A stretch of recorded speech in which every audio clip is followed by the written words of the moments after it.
మీరు కంచేయలే గారిని ఎందుకు అడగలు? ప్రొఫెసర్ అడుగుతా ఆయన కూడా మాట్లాడదు, ఆయనకి బాధ్యత ఉంది కదా. అవును, రాహుల్ గాంధీకి మెంటర్ కదా, మెంటర్ కదా ఆయన. రాహుల్ గాంధీ సామాజిక అంశాల్లో ఆయన గురువు అని చెప్పుకుంటారు కదా. అవును, రాహుల్ గాంధీని ఇన్ఫ్లుయెన్స్ చేసిన మా కంచయ్య గారు, అరే బాబు ఎక్స్రే ఎందుకు బయట పెట్టరు? ఇప్పుడు జనరల్ గా రోగం వస్తే ఏ రోగమైనా మన వెల్విషర్స్ ఏమైందంటే ఎక్స్రే రిపోర్ట్ లో నేను లంగ్స్ లో ఇన్ఫెక్షన్ ఉంది అనుకున్నా, లేదా లేదు ఉంది, ఓన్లీ ఏ డిసీజెస్ బయట పెట్టరు, ఎస్టీడీ డిసీజెస్ ఒకటే బయట పెట్టరు. అవి చెప్పుకోవడానికి బాగుండదని ఇవాళ రేపు అవి కూడా చెప్తున్నారు.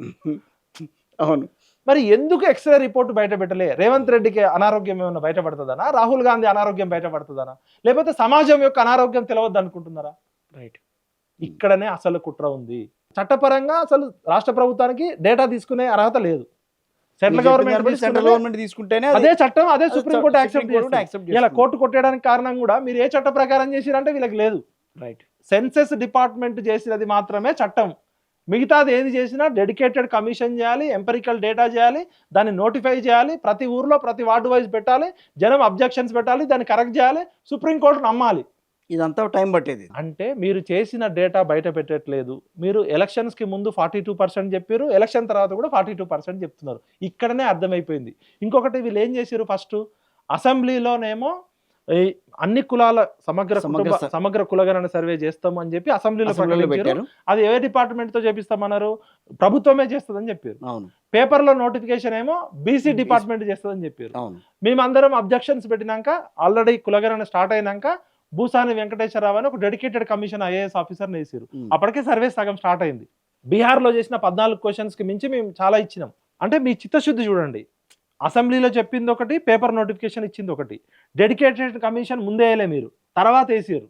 ఒక బీసీ నిరంజన్ అని ఒక కాంగ్రెస్ లీడర్ ని బీసీ కమిషన్ చైర్మన్ చేశారు. ఇది బీసీల డేటా కాదు కదా. కాదు సార్, ఈ రాష్ట్రంలో రెడ్లలో ఎన్ని కులాలు ఉన్నాయి, ఎంతమంది మోటార్ రెడ్లు ఉన్నారు, ఎంతమంది రెడ్లలో పేదరికం ఉన్నారు, ఎంతమంది రెడ్లలో వాచ్మెన్లు ఉన్నారు, రెడ్లందరూ కోటీశ్వర్లు అయితే కాదు కదా. కాదు, రెడ్లలో కూడా మోటాటి రెడ్లని 4-5 వర్గాలు ఉన్నాయి కదా. అందుకనే పాపం మొన్న ఆయన అడిగాడు, రెడ్ల డేటా కూడా బయట పెట్టాలి కదా.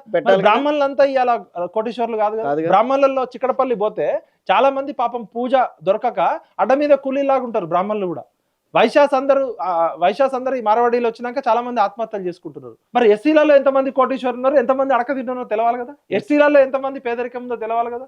మరి బీసీలలో ఇవాళ 136 కులాలు ఉంటే కేవలం కులాలు దీంట్లో బీసీలో ఉన్నారని. ఇప్పుడు ఒకప్పుడు ఉమ్మడి ఆంధ్రప్రదేశ్ లో 136 కులాలు సార్, తర్వాత 119. ఈ 119 కులాలలో 42% రిజర్వేషన్ అనేది కేవలం మీ మునురు కాపులం బాగానే రాజకీయాల్లో రిప్రజెంటేషన్ ఉన్నాం రెడ్ల తర్వాత. మా యాదవులు, గౌడ్లు, ముదిరాజులు, బానే ఉన్నారు. ఈ 5 కులాలే ఉంటే కాదు కదా.